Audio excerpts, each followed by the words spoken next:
This episode is brought to you by Love Hurts. Kiwi Kwan has had quite a career, from childhood roles in Indiana Jones and the Temple of Doom and The Goonies to a recent Academy Award win for Everything Everywhere All at Once. But now Ki finally stars as a leading man in the film Love Hurts. Love Hurts is the perfect date night movie with its mix of over-the-top action, comedy, and a ton of heart. Love Hurts, only at theaters February 7th. This episode is brought to you by Allstate. Some people just know they could save hundreds on car insurance by checking Allstate first. Like you know to check the date of the big game first before you accidentally buy tickets on your 20th wedding anniversary and have to spend the next 20 years of your marriage making up for it. Yeah, checking first is smart. So check Allstate first for a quote that could save you hundreds. You're in good hands with Allstate. Savings vary. Terms apply. Allstate Fire and Casualty Insurance Company and Affiliates. Northbrook, Illinois. Now tuned into the greatest. The Run with Manny Wilson podcast. The Manny Wilson podcast. The best sports podcast there is. Yes, sir. What's up, everybody? Welcome back to The Run with me, Manny Wilson, all the way from Detroit to Chicago to your speakers and headphones. I appreciate you tuning in to the first interactive sports podcast, community that makes sure your voice is heard. So if you hear something you agree with, you disagree with, you like or you dislike, go ahead, shoot us a quick take, 219-413-9405. And of course, we'll play your take back on our next episode. And then shout out to SeatGeek for sponsoring this episode. Get $20 off your first ticket purchase when you use the promo code TheRunPodcast. Now, this code can only be applied for first-time users on the mobile app. So I don't know about you, but still a lot of basketball going on in the NBA. Also some concerts that never end, especially if you're in that area where it's a great venue. So go ahead, use that promo code, save yourself $20 on those tickets. Now, look, man, hey, so I got to talk to you guys about something important in the NBA because I'm seeing some biases here. And I promise this time the biases that I'm noticing is not with Cade Cunningham or the Detroit Pistons. I don't know who hit the PR button on Cade Cunningham, but whoever did that, that is amazing. I'm happy they did that. I'm not complaining, so I promise you don't have to worry about me, complaining about that at all. But the thing I want to really talk about, and the bias that I'm noticing here is in the MVP conversation, bro. I don't know why no one wants to admit it with Nikola Jokic, but he's easily the MVP in the NBA. And it's not even a debate. I know it's a lot of other great guys in the league who's tearing it up right now and having a great season. I know SGA is averaging 30. Giannis is doing his thing, averaging 30 and 10. You got Jason Tatum has been playing amazing. It's plenty of people out here who you could make an argument for the MVP. But none of them, absolutely none of the people y'all are arguing for MVP is coming close to doing what Nikola Jokic is doing from a number standpoint and also from an impact standpoint and what MVP means in any definition, however you want to spice it up. Because Nikola Jokic, man, what this dude is doing right now and what he's been doing over the past 4 years, but let's just go back to this season specifically. What this man has been doing, we won't see it replicated in a very, very, very, very, very long time. Nikola Jokic right now is currently top 3 in points, rebounds, and assists, and he's also shooting 56% from the field goal range, bro. So he's been on a tear. And then if you really want to get technical, Nikola Jokic is also top 5 in steals with the quick hands. So it's like you can look at any category from a statistical standpoint and you will find Nikola Jokic's name right there in that top 5 category. Only thing he's missing and the only argument people have of why someone is an MVP over Nikola Jokic is the fact that they're more exciting to watch or because they have more hype and athleticism. Other than that, it ain't no other debate or no other reason I can accept for why Jokic is not the MVP. And why he will not be the MVP. Now, I know a lot of people get sensitive in this aspect because they're like, oh no, Jokic can't have that many MVPs. We don't want him to have more MVPs than Kobe. We don't want him to have more MVPs than Tim Duncan. We don't want him to have more MVPs than Shaq. You know how it's always that thing where they say the older guys in the league, they're hating on the young people. They're hating on the young crew that's actually killing it. This is the news, and this is what people notice too, because people hating on Jokic as if what he's doing can easily be replicated. But this is just, we won't see this again. I think back to any other candidate or any other player in the league that has done something this spectacular. It's always been shouted from the heavens of how great that player is and how amazing they are at what they're doing. And they're doing this, triple-double that, and averaging this, shooting that percentage. But you don't see none of that with Nikola Jokic. I get, like, Jokic, he's almost a safe option because he's easily the best, but that's no reason to discredit his performances and him actually winning another MVP. Because all I know is, if this was any other player in the league, let this have been Jason Tatum, let this have been SGA averaging 30 points, 12 rebounds, and 9 assists. Like, come on, man. Any other player in the league that's putting up numbers remotely close to what Nikola Jokic is doing right now, we would hear about it nonstop. It would be the talk of the town. It would be on every debate show, on every podcast, on every sports network about how great this player is and why he's the next Michael Jordan and why he's the next face of the league. Why don't we get those same type of things with Nikola Jokic? I know why. And you know what? I'll say why. I think the reality of it is of why we don't see all the hype with Nikola Jokic, despite him averaging a triple-double and this not being replicated, is because he's a guy from Serbia who doesn't really care about basketball. I mean, the NBA doesn't want a guy who doesn't really care about his work to be the face of the league. That's why we don't see all the hype about Nikola Jokic being the face of the league. Because, I mean, they want someone, honestly, let's keep it real. They want someone American and who loves what they do and show the passion and the hype and all of that stuff every time they step on the floor. Jokic is a damn great competitor and he's going to compete. But y'all know, if it comes down to playing basketball or racing horses, we know exactly what Jokic wants to do for the end game. And that's race his damn horses. Ain't nothing wrong with that at all, but because that's the case, media just doesn't hype him up like they would hype up an SGA, Jason Tatum, Giannis Antetokounmpo. Even Giannis doesn't even get as much love, honestly. But all the other guys in the league, you know, who are great players, they get way more hype than what the numbers of Nikola Jokic are doing. So, you know, I can't help but to notice this, man. And I think it's unfair because as I'm looking at all the statistical advantages and stuff, and I don't want to manipulate numbers too crazily, but one of the things I just so happened to notice as I was scoping this out is that of the 43 games played so far with the Denver Nuggets, Nikola Jokic has only went 6 games without putting up a double-double. Only 6 games, not even double digits, almost on one hand. This man has only went 6 games without putting up a double-double out of 43 games. We're almost at the All-Star break.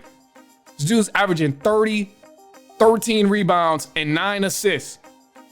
Nobody else is doing this right now. Nobody is remotely close. SGA averaging 30 points, 6 and 5. Giannis is doing this thing, averaging 30 and 10. But nobody else is near the triple-double right now. And to me, I'm like, man, it's outstanding.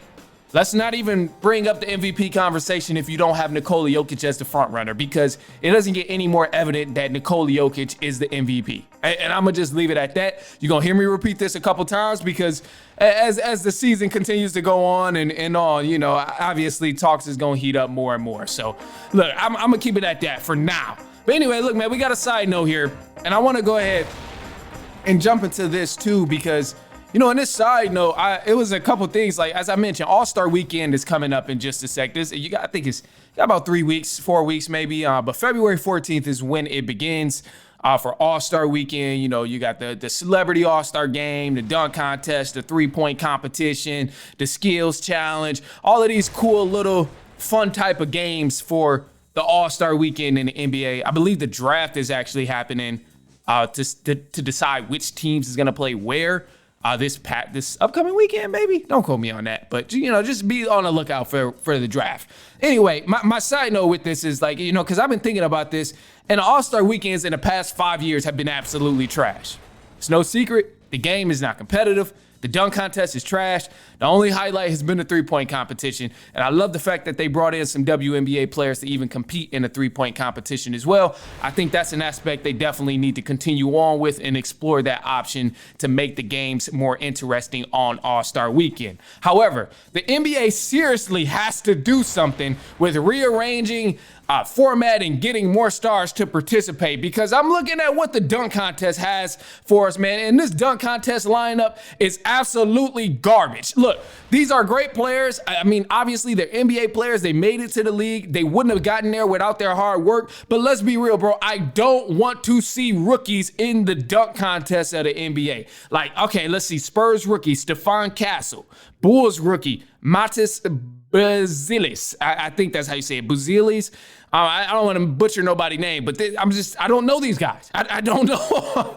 This is the reality of the situation. I just don't know them. Milwaukee Bucks guard, Andre Jackson Jr. Sure, all of these dudes are great players. They made it to the NBA. You got to be great to make it to the NBA. You got to work hard to get to the NBA. But in all honesty, nobody asks to see any of these dudes. Nobody wants to see these dudes. And the only thing I'm wondering here is what the hell happened to actual stars participating in the All-Star events? Like this is All-Star Weekend. It's considered All-Star Weekend for a reason. Why is none of the All-Stars participating in any of the events? Like, what happened to that? And like, please add an extra incentive or something for these guys to actually participate in the events, bro. Because, I mean, All-Star Weekend in the past 3 to 4 years, it's become a commercialized social event for the NBA guys. Like, I get, that's dope, and it should give them a break from the regular season and all. It should be something where they can, put their shoulders down, relax for a week. But, bro, I mean, come on, man. We got to see some better participants in terms of the games that's actually happening, bro. The skills, I don't know who's participating in the skill challenge, but I can tell you right now, I ain't heard not one big name that I would consider an all-star. In a three-point competition, I'm sure Steph Curry probably gonna get invited back, and maybe he will do it. Shout out to him if he does participate in it. But I ain't heard no big names. Like, bro, the league is way too talented at this point to have all-stars sitting out of the special events that's dedicated there for them. So that's my thoughts on it. That's what I want to see, because I'm like, bro, what happened to All-Star Weekend? Like, it's All-Star Week. It's the weekend for All-Stars. You watch them in the dunk contest. You watch them in the three-point competition, skills challenge, and then you watch them in the big game. But, like, we getting All-Star Weekend events with rookies and guys we don't even know. We don't even know how to pronounce their names. It's just wild to me, man. It's just wild to me. I don't like it. I think they need to change it. Something's got to give. But we'll see. Anyway, look, man, we got some news coming up in just a sec. And also some NFL stuff, because we know we got the conference games happening. But before we go to that, man, shoot us a quick take, 219-413-9405. Of course, go ahead, show some love. Comment on anything that was mentioned. Comment on just, something you may have seen on social media. Shoot us a quick take of yours. And, of course, we'll play it back on our next episode. But anyway, look, man, we got some news, like I said, NFL topics in this back half of the episode. So don't go anywhere. We'll be right back. It's halftime.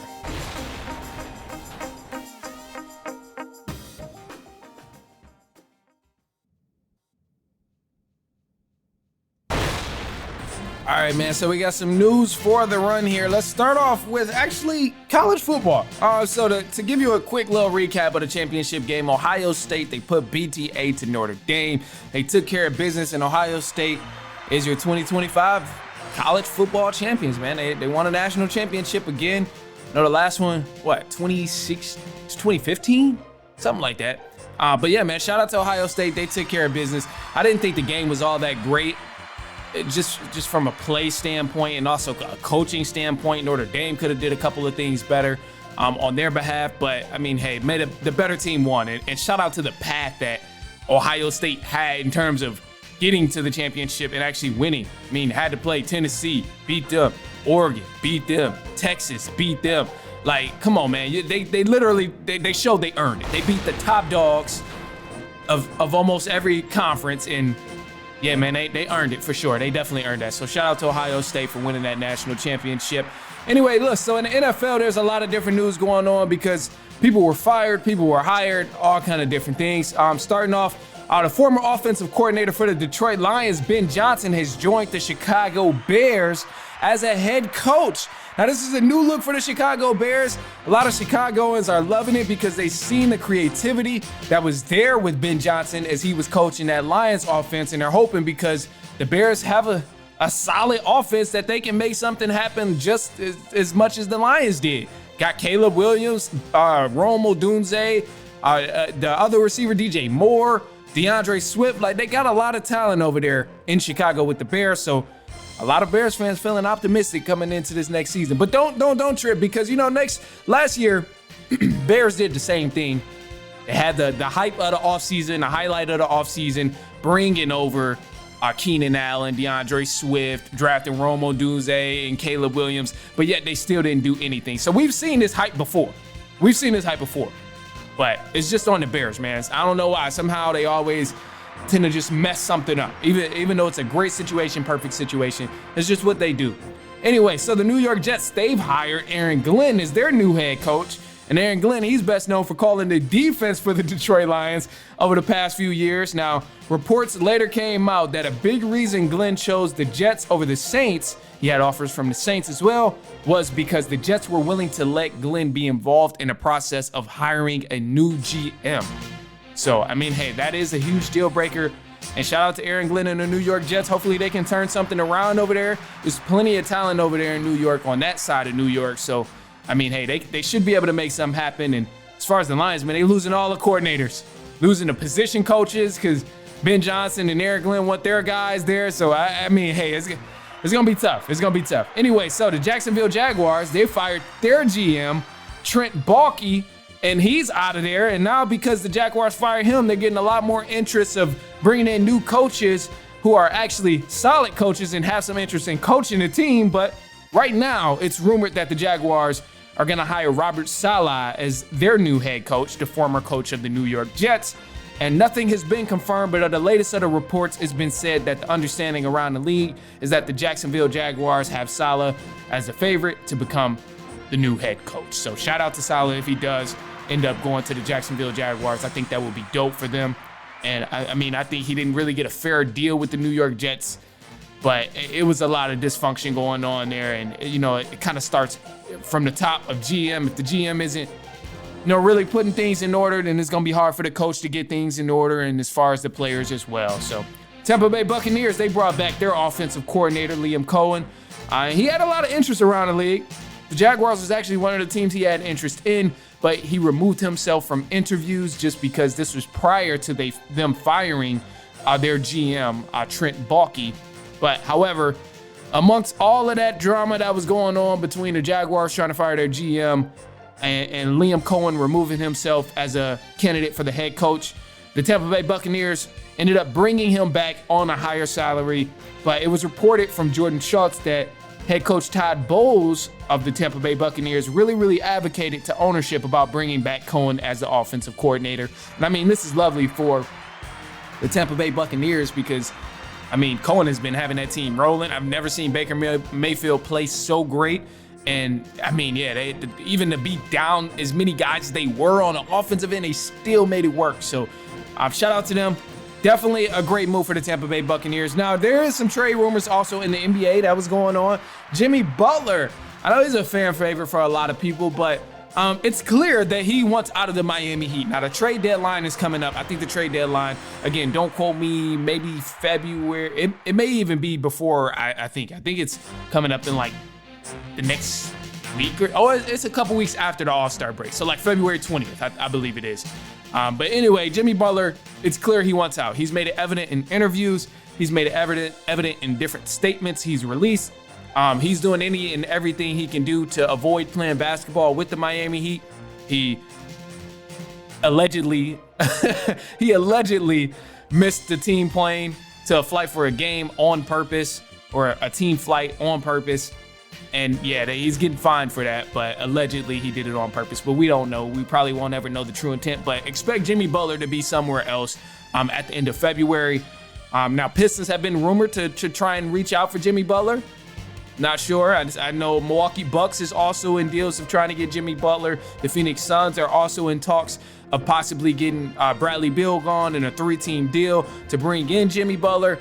It's really all over the place of where Jimmy Butler could land, but obviously, Jimmy still has a lot of value to bring to a team, but I can't see many people really wanting to spend that much money on Jimmy Butler, considering he's almost on the back end of his career. So But yeah, shout out to them, man. And hey, Miami Heat, they got to get it together. Anyway, so look, man, here's what we're going to do because the NFL got some great games coming up. Conference games here. And let's start with the Eagles versus the Commanders in the NFC. This is going to be a very, very great game. I'm hoping it's a great game. Obviously, as you all know, we've seen Jayden Daniels just on a complete tear since probably the last 3 weeks of the season. He's been killing it. I know he beat Atlanta, he beat Tampa Bay, he beat Detroit, and now he's about to go on the road to Philly. And as great as this is probably the best defense he's gonna play, Jayden Daniels and the Eagles. But man, I don't know, man. I don't. It's gonna be a huge test because Jayden Daniels is one of those guys. We've seen how dynamic he is. We've seen him make accurate throws, and we've seen him, most importantly, limit his amount of mistakes and turnovers. That's probably been the biggest thing to me that stood out from him as a rookie is his ability to limit the turnovers when he's throwing the ball and throwing in these tight windows, man, because that's not an easy thing to do. We see a lot of players still struggle with trying to fit the ball in small spots and get it to their favorite guys and all of that. But I mean, Jayden Daniels has been killing it. And I think, if anybody is going to actually be able to test this Eagles defense, it would probably be the Commanders offense. I mean, you got to give Cliff Kingsbury his credit. We joke about him not being able to really hold it up a full season and, get things done. But damn, man, Cliff Kingsbury done had this offense rolling. They got Zach Ertz.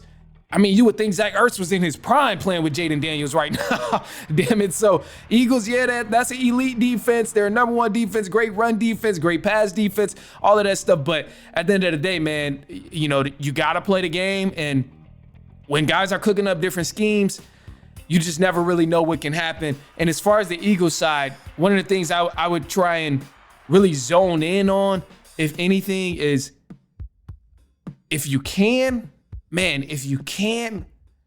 try and avoid bringing the pressure to Jayden Daniels as much as the Lions did, because, and maybe they'll limit it in a better way, but in that game that I watched against the Commanders in Detroit, I seen the Lions bring a lot of pressure and they got burned by it every single time just because they were in cover 0 or they was in a different type of a man coverage, cover 1, whatever the case was. They got burned every time they blitzed, and I would hate for that to happen to the Philadelphia Eagles. Actually, I probably wouldn't hate for it to happen.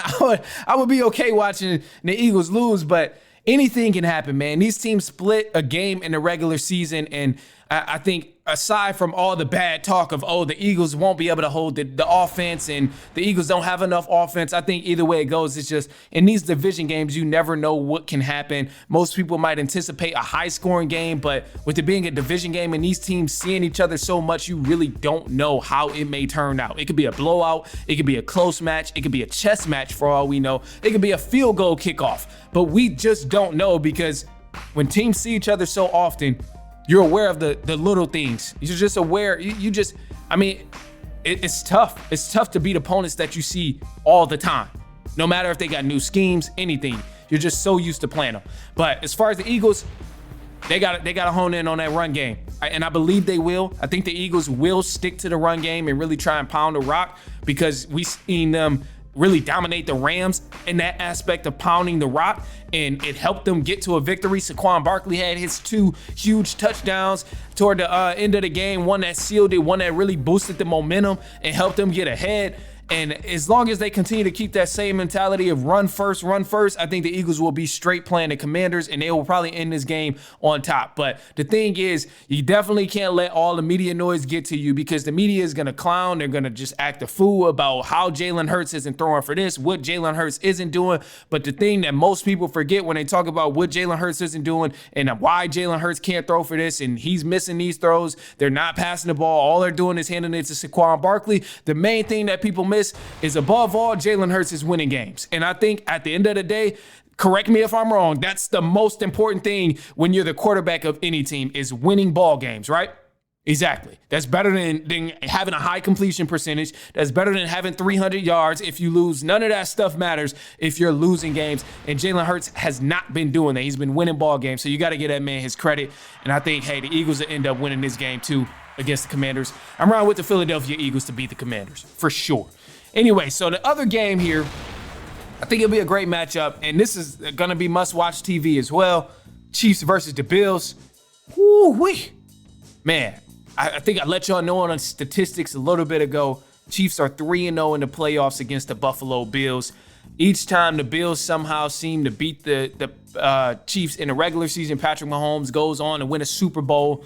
This is also facts. This is not me just talking. This has happened over the last 4 or 5 years. Whenever the Bills beat the Chiefs in the regular season, the Chiefs went on to win a Super Bowl.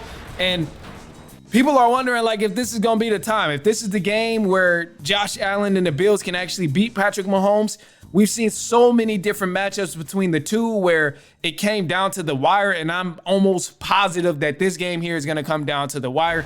I haven't really checked the spread on it, but I bet you it's probably a bogus spread just because I'm sure the books know it's going to come down to the wire. And going with this, man, the tough part about it is Chiefs are in Arrowhead. They're at home. And not only when you play the Chiefs, you don't have to just beat the Chiefs. You also sometimes got to beat the refs too. I will say, I think the refs get a little bit too much credit sometimes. That game against the Texans, it wasn't really as crazy as everybody made it seem. People love blaming the refs for the Chiefs. You had players blaming the refs, and I think it was just soft. I think that aspect of it was just soft, man. Players blaming the refs for it? Nah, man. Sometimes it can be blown out of proportion. I've also watched the calls where the Chiefs are getting away with some stuff. I've watched the calls where the Chiefs are getting these bogus calls in their favor, but some of them aren't blatant missed calls that's impacting the game. Now, if we go here and we watch this Bills game and we see a bogus PI that gives the Chiefs a game-winning field goal, then all right, all right. Now I can hear all the complaints about everything. But other than that, if it's a fair game, if it's a call that was in the first quarter that possibly helped the Chiefs gain 10 yards or a first down, I know every inch matters in the game of football, pause, but I don't want to hear anything about, why the Chiefs are cheating and how the referees helped them out. As long as they win in crunch time without the referees' help, it shouldn't be any debate about it. And I think in that game against the Texans, that was the case. They held on to the ball, they played smarter, and they buckled down and won the game in crunch time. So Bills matchup, I'm looking forward to it. I think the Bills, man, it's just going to be a battle. This is going to be a battle for both of these teams. Chiefs, Bills, it's no right or wrong information I can share that's going to, favor the Bills. I think anything that I do in terms of projecting some stats upon y'all of how it's going to favor the Chiefs or how it's going to favor the Bills, I think that's just silly. I think it's silly because you just truthfully don't know with these teams, man. Mahomes and Josh Allen both been on a tear. Mahomes mainly in the playoffs, but Josh Allen playing at that MVP level. His team is playing solid. The defense is struggling, but both teams got some aspects where they are struggling. Chiefs defense is elite. Maybe they stop the Bills offense a lot, and who knows? But all I can say, it's must-watch TV. Must-watch TV. You definitely got to tap into that Chiefs Bills. That's going to be a game I'm super excited to watch that one. I'm gonna have to fix a bucket of popcorn for that one. Anyway, look, man, I'm gonna leave y'all with this here because that's all I got. I'm gonna leave y'all on a positive note, and the positive note is just gonna be dedicated, man. Be dedicated, commit to what you're gonna commit to, and just be honest with yourself about it. Simple as that. Accept that however you want to accept it. I don't even think I'm gonna explain all of that because it seems pretty simple, but yeah, accept it however you want to accept it. Send it to a cousin, a brother, an aunt, an uncle, a niece, a nephew, coworker, friend, anyone you know who enjoys sports. I promise you, they are not gonna mind that you sent this to them. Worst case, they just not gonna listen, bro. Whatever. Big deal. Other than that, man, I'll be back later on next week. And we gonna get the recap of the Chiefs, Bills, and the Eagles, Commanders. Man, I'm excited. I gotta bring on a guest for that one. That's gonna be. I'm really excited about that. But other than that, man, that's all I got for you guys, man. And we'll be back later on next week, and so on and so on and so on.